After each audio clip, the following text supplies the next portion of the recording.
All right, ladies and gentlemen, I welcome you back to America Talks Live. I'm Steve Malzberg. You want to join in the conversation, which is what this show is all about, or in part about, 877 Newsmax, 877-639-7629. Jim Hoft joins us, founder of thegatewaypundit.com, conservative blogger, investigative reporter. And Julio Rivera joins us as well, host of the Julio Rivera Show on Lanterns Radio Network, Newsmax insider, and conservative activist. Did I have that right, Julio? Yes, you do. Okay, sir. good. All right, gentlemen, welcome aboard. So let me start with you, Jim. We get Hillary on Friday. We find out through the FBI document dump that she brought up her health issue for reasons being that she can't remember what she did in 08, she told them, because in 012, I had a concussion and a blood clot. Then she's given a talk on her new plane, and some tough reporter says, how do you feel about those health conspiracy theories? And she's laughing at them, and then all of a sudden, she has to leave because she can't stop coughing. And then she goes to Cleveland, and she can't stop coughing. She did a radio show yesterday or today. She can't stop coughing. So, Jim, you've been on top of this at the Gateway Pundit. What's going on here? Yeah, it's amazing how she uses this as an excuse when it's convenient, but then they're chastising the conservative media for pointing out all these times that she had to leave the stage, or she's hacking up something in a cup at a rally, and they don't like us talking about it, but it helped her when she was under investigation. Yeah, no, well, it's crazy. And Julio, to see her cough, and even after she coughed, the Washington Post basically ran a story by, I think it was Chris Cizilla, saying enough coverage of Hillary's health. And the media still refers to it as conspiracies, when there it is for everybody's eyes to see and ears to hear. Well, she's going to be protected. This is like convenient amnesia. She sounds like she's been prepped by a defense attorney, and she's been a defense attorney in her past. So she knows what she's doing exactly to try to get around having to answer the tough questions. So, she's going to be protected by the media regardless. We already know this. So don't expect the liberal media to really pounce on it, just like Bernie Sanders. And look at what they did to Bernie Sanders. And he's the one that said during the debates that they should leave her alone about the emails. Like, that's ridiculous at this point, the way that she's being protected. I want 22. Guys, I want to put up a list, and this is a partial list because I think this is 26 times that Hillary told the FBI during her interview she couldn't remember, which is not much different than when she testified before the grand jury for Cattlegate and the billing documents and all that, when she went before a grand jury and she said, I don't recall, I can't recall, I don't recall. But she did it again, and here's the list. I'm just going to put some of these things up. When she received a security clearance, being briefed on how to handle classified material, how many times she used her authority to designate items classified, any briefing on how to handle very top secret special access, how to select a target for a drone strike. Her answer was, I don't recall, I don't know, I don't remember. Remember, I had a concussion.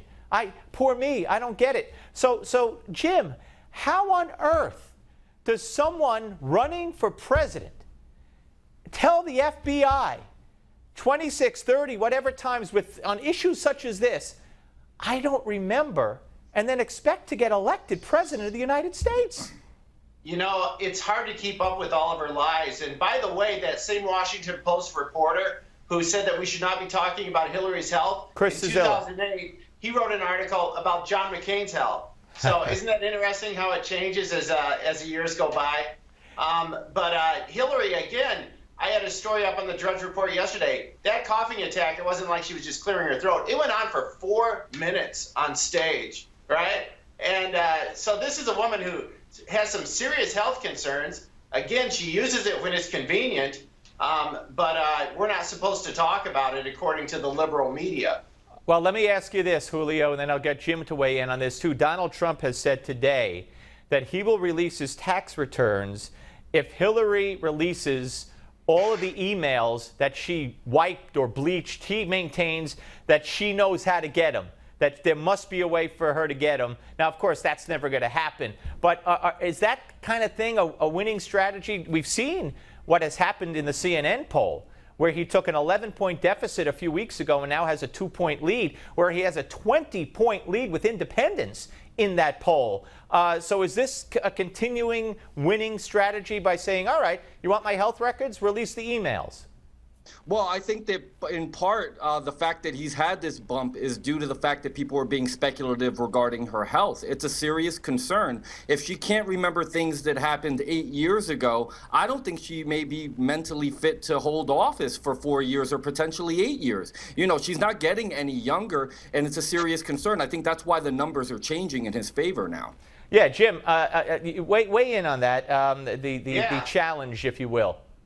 Oh, well, you know, something that's interesting too, Steve and Julio, is that yesterday Julian Assange from WikiLeaks was on Hannity, and he explained that Hillary says she did not remember what the C on the classified confidential documents meant. Well, not that you, Jim, not that she didn't remember. She thought it was paragraph C.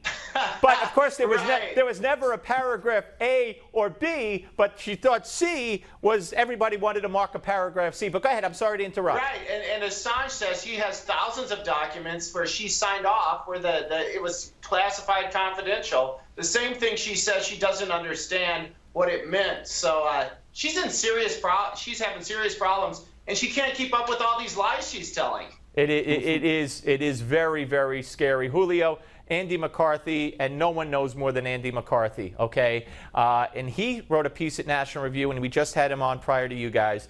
And Andy McCarthy said that the Congress can impeach, the House can impeach Hillary Clinton, even though she's no longer Secretary of State. They can impeach her right now. Start holding hearings, list her crimes and misdemeanors. They complain ad nauseum, rightfully so, about how the FBI blew it, how the Justice Department blew it, how these are crimes. Well, they could do it. Now, I wish they would. They could obviously get the vote to impeach her, not to kick her, no, not to convict her, and hearings would be going on from today until the election. But I said to Andy, that would be conceivable if you had a leadership in the House that really wanted Trump to win.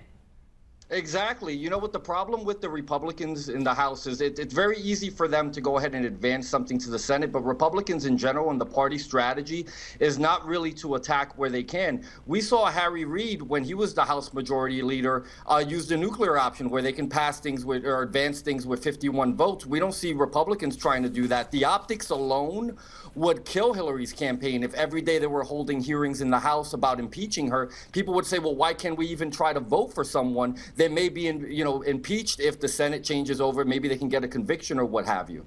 Yeah. Jim, let me ask you about two stories that are on your site. First of all, Goldman Sachs is banning their top employees from donating to the Trump-Pence campaign. I mean, I'm not a lawyer. Is that legal? I don't see how it is. Well, what's their rationale? Why are they doing this? They're obviously not banning them from contributing to Hillary. Well, if you look at all the donations coming from Wall Street, I mean, Hillary has a $10 million advantage over Donald Trump. He's only received like $60-some thousand from Wall Street. She's received millions and millions, and so she's obviously the candidate of the elites. And of course, the media won't report this, but they clearly have a favorite in the race, and it's Hillary Clinton. Wow, I'd like to see somebody challenge that, Julio. It doesn't sound too kosher to me. Yeah, not at all. I mean, the fact that that's limiting free speech, that's actually a First Amendment violation, technically, if you want to look at it that way, of an employer telling them that they can't exercise their free political speech. Listen, he should be able to accept donations from anyone who wants to give him a donation as long as they follow the FEC rules. Right. All right. Now, these inclusive, big tent, pro-gay Democrats, Jim, you have a story on your site about as you put it, disgusting Democrats launch an anti-gay attack ad against a Republican candidate in Arizona. Explain. Yeah, this is a Democratic Congressional Caucus, and they're running an ad against Sheriff Paul Babu out in Arizona. He's running for Congress this year, and they're smearing him over some story that happened years ago where he was a headmaster at a school. There's no facts involved. It's just smears. They have strip and all these, words in the ad that it's just totally anti-gay. and he's an openly homosexual Republican, and so they're trying to make sure he doesn't win because, you know, Republicans can't be gay and, you know, support Trump or anybody else. Yep. Gentlemen, I want to thank both of you. By the way, Jim, you came out, the first broadcast interview you did was on this show. You came out as a gay Republican as well, and I'll always admire you for that and appreciate that you chose my show as your broadcast outlet for that as well. Proud to be your friend, and you too, Julio, although you didn't come out, and I'm still proud to be your friend. Thank you both, gentlemen. Really appreciate it. Up next, John Zogby, senior partner. Love all my friends. A senior partner at John Zogby Strategies, plus your calls. We want to hear from you. 877 Newsmax, 877-639-7629.